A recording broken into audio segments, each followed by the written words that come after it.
Kia ora. So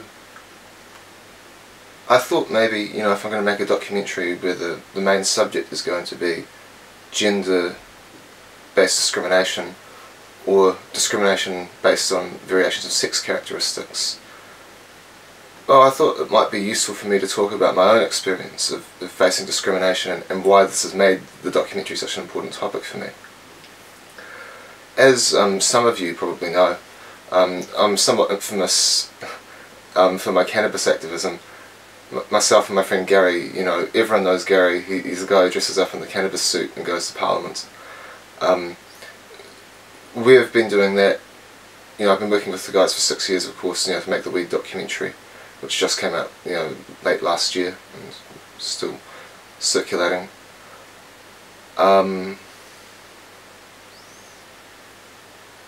But yeah, my own experiences of gender-based discrimination, well, they come into two categories, obviously, before I was out and after I was out. I was just thinking that even though obviously a lot of us, particularly trans women, trans feminine, whatever you want to use as like a Western name, a lot of us have closet stories, like literal stories about being in the closet and wearing a mum's clothes. That's like one of the classic touchstones of the tranny stereotype book, but it's true. So, people always say I was born gay, but there's this even though that's actually also not entirely true, there is sort of a shift in consensus in that particular regard as well. But the shift in consensus for transgender stuff is towards the direction that we were born this way, or perhaps our third gender attributes were innate, would be a more accurate way of saying it. So let's go with the sort of pre-coming out era. Well, when I was a teenager, which was 2007 through to 2014. So when I was still a teenager, yeah, the status of trans people was very much a question, but it wasn't like a we're going to accept them question. The acceptance came later. So, when New Zealand psychiatrists decided to stop treating us like crazy people in 2019, that was the beginning, I think, of the acceptance era in trans rights. So, before this time, I was well ensconced in the gay community from when I moved here, and I had trans friends and non-binary friends, and I just hadn't come out myself. So before then, I got a lot of flack for the perception that I was highly effeminate, even though no one was calling me trans. I got called girls' names at high school, and when I went to uni, yeah, it just became more obvious, I suppose. So I never had to behave like a straight guy, so I didn't, and my guitar teacher Jane encouraged me to be less like a guy in my sort of my movements, not so much my thoughts, though also she had a very strong feminist influence, but she was a second wave feminist, so we had a bit of a tiff over my coming out. A lot of people in music thought that I'd gone insane. A lot of them thought it was a split personality, that I was unable to remember things like how to write a score of sheet music as Amanda. And so that, again, these are just instances of gender-based discrimination. It sounds just like my life story, but if you're actually listening, you'll be hearing that these are instances of gender-based discrimination. People didn't think my music had sophistication because I was feminine, and the music sounded feminine. So there was a lot of that going on when I was young, and yeah, also sort of people calling me girls' names, and like my friend saying during my first year of uni, well, you're more like a girl than a guy. So it kept coming up, and I firmly believe that one of my composition teachers really didn't want me as a student because I was different. He wasn't into melodies, he wasn't into show tunes, and he certainly didn't appreciate the attitude that I had. The sort of the sort of drama geek attitude. So yeah, he wanted me to study with Gareth Farr instead, whereas I wanted to learn the theory. I put up with the fact that I didn't like him very much because the theory that he taught was valuable, and I still think about that stuff. But yeah, it didn't really cut both ways, and he didn't have a lot of truck with what I was trying to do. So he didn't supervise me for half of my fourth year, and I consider that to be, in retrospect, about gender-based discrimination. About he didn't really want to supervise the kind of music that I was writing, and was sort of putting it down by saying that it was feminine. And then after I came out, which was a few years after that, well, for starters, you know, I didn't even try to come out. I had a job when I came out. I was working for ICNT doing news briefings. I didn't even try to come to the office in a dress. That was obviously a non-starter, because the room was a big open plan room, and there were these marketing ladies who clearly would have had a field day with someone with one of the editors wearing a dress. So I didn't even get to try it at that office. And yeah, so when I came out, it affected my opportunities significantly. I couldn't take certain classes, I couldn't do certain things. I had to stop going to the bathroom in public, for example, because of all the tension. So I very seldom, you know, go to the bathroom in a public place.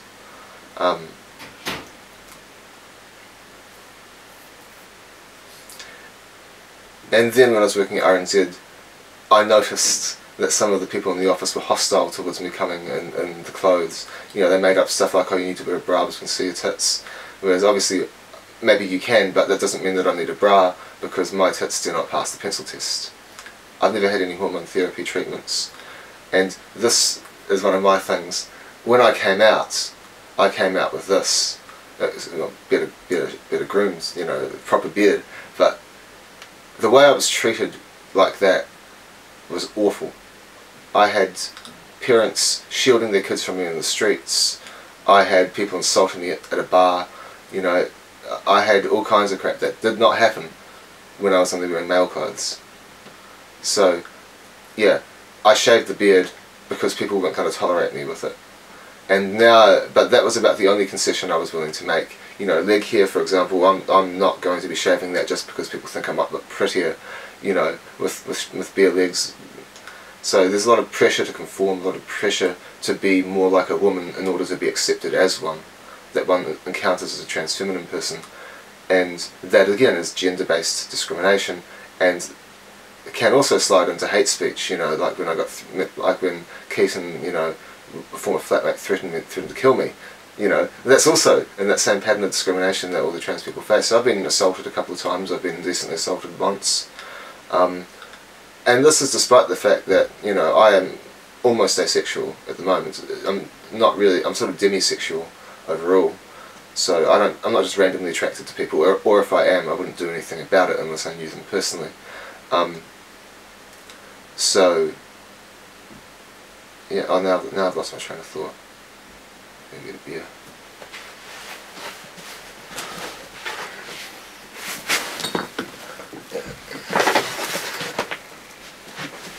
Yeah, so I felt that at RNZ,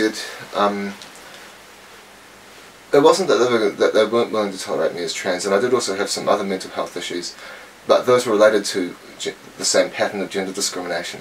So, you know, I'm a filmmaker, obviously, for making a film, and I'd written a script, you know, which was about my own life. Oh, sort of. It was based on my own life, but it wasn't really my own life. And there was an interest in producing the screenplay because, you know, the film commission needed a box to tick, and a lot of people in Wellington saw this as an opportunity to strut their stuff and make a great gay musical with me, because I'm famous for making, you know, film musicals. And that didn't pan out. But there was a very distinct feeling that I got during that 6 or 8 months before things went up to a different level, that,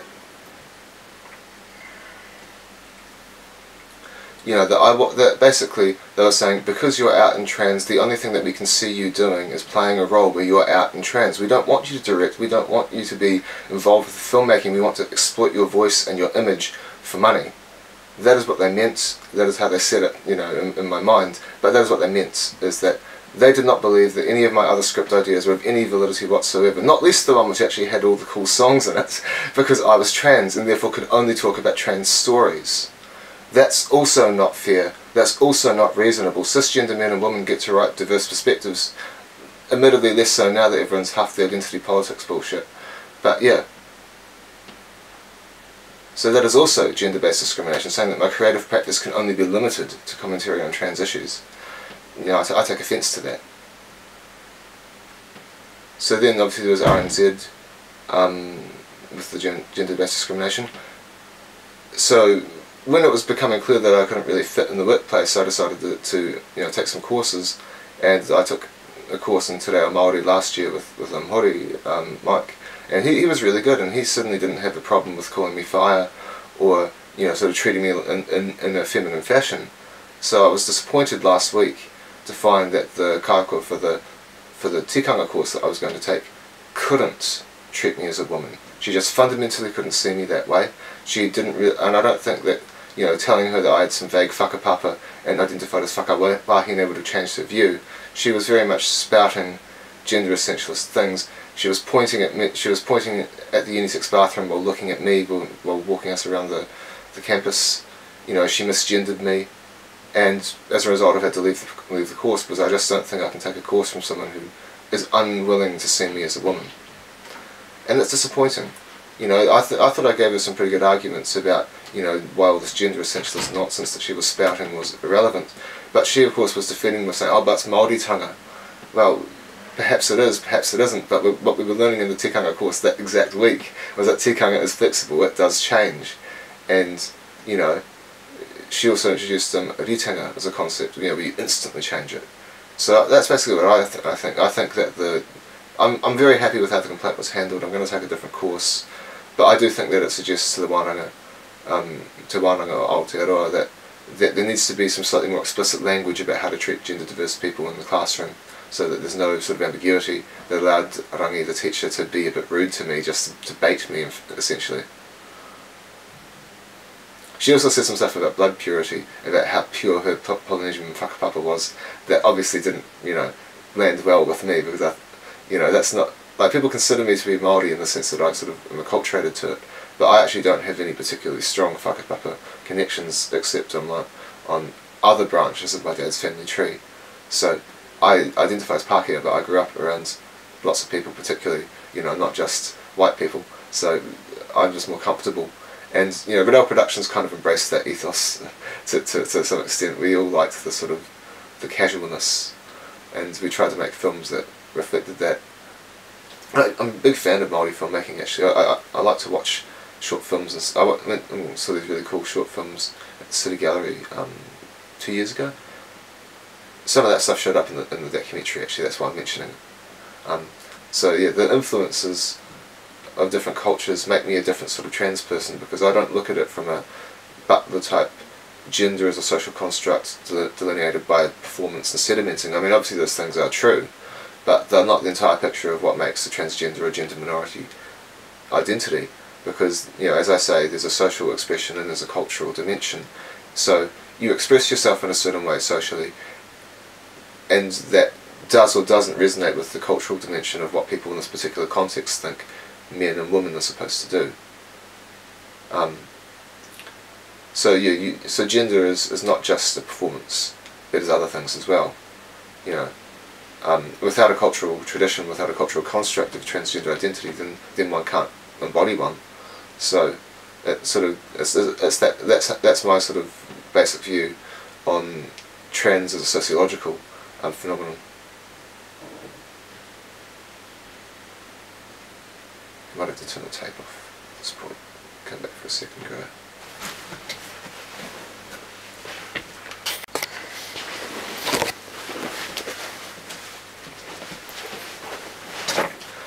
Okay, well that's pretty much my story.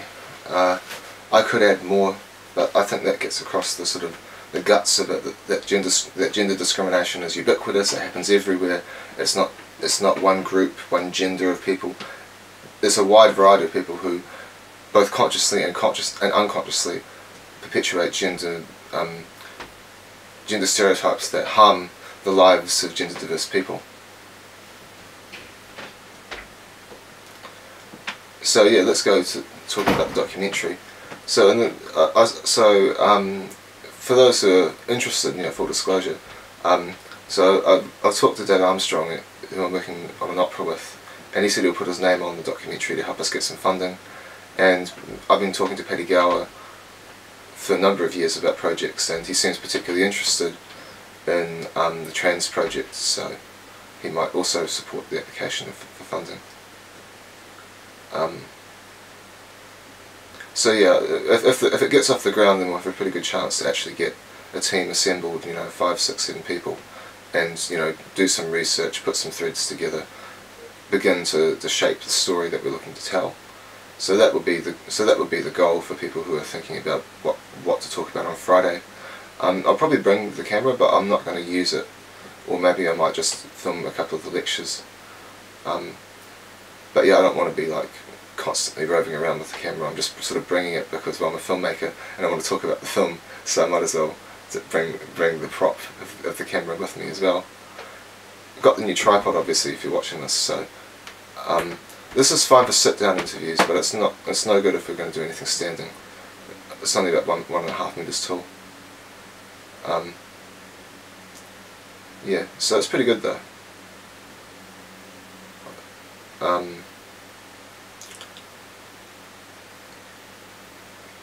So yeah, I'm sort of not sure how much money we might be able to get, but I think from looking around the film commission development funds, something like $50,000 or $70,000 perhaps to spend 8 months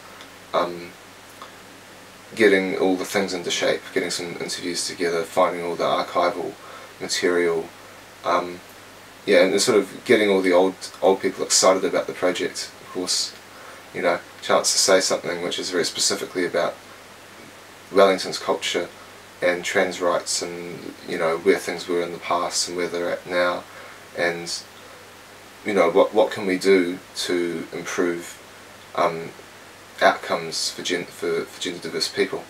So that's like a theme in the documentary as well, and so is Debbie's private members bill about, well, it's not Debbie's one, it's originally Georgina's, but the private members bill that Debbie's sponsoring about protecting gender expression, gender identity and variations of sex characteristics in the Human Rights Act, particularly regarding employment, education and housing. So those will be the 3 main topics. Have you experienced discrimination in employment or education or housing or other?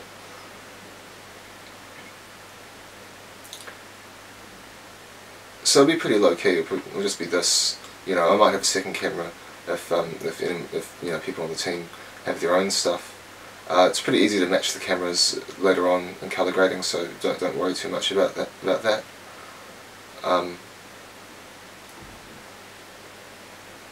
This is going to take a few years though. So just to put it out there, if the documentary is going to follow the private members bill, it's been drawn, hasn't been read yet. So it's got 3 readings and select committee stages to get through before it becomes law. That might take 2.5 or 3 years or longer. And I sort of gotten the message from Ahi and company that they're very much not willing to let this law reform sit on the shelf.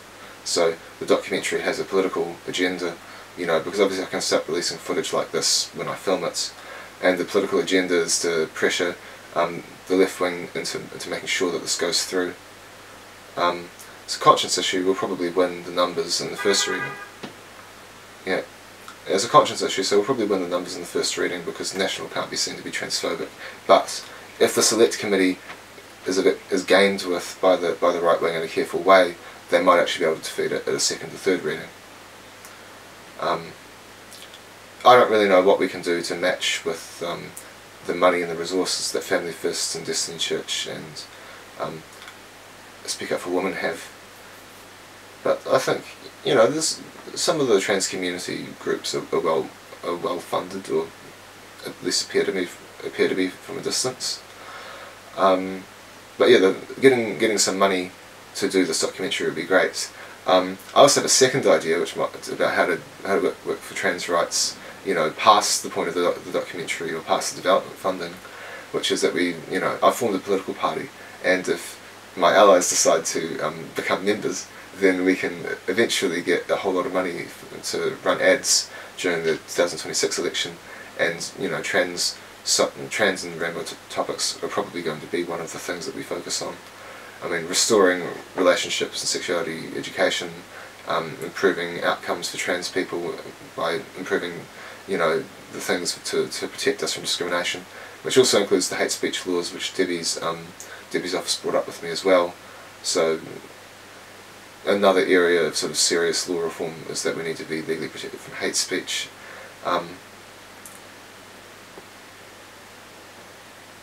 it's kind of easy for me to talk about this stuff because I came out after I'd already established my career.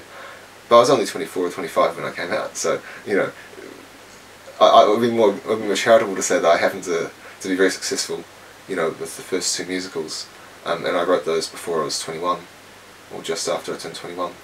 So, yeah, I sort of already established my career, and I thought that was enough, but it turns out it wasn't quite. So I still, you know, I lost all my students when I came out as trans, so, and I've only had a couple since, one of whom was non-binary. So, yeah, I lost a lot of the ability to make an income from my musical talents because I wouldn't perform as trans. Because people only wanted to see me being a drag queen. They didn't want to see me as a real person in real life wearing those real clothes at lunch or dinner, or God forbid at a social occasion. And, you know, as I say, as a result I've had fewer opportunities to mingle with, you know, the people in my community because there are some, you know, stick in the mud, dyed in the wool pricks who just don't want me to be allowed to.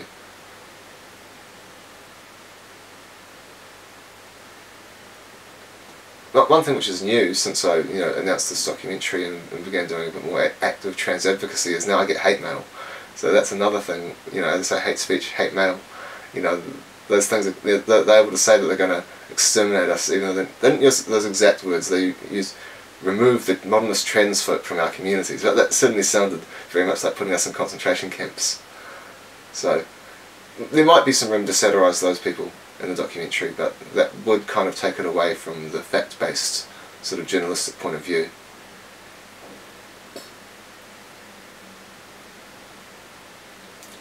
Yeah, so I sent Patty a couple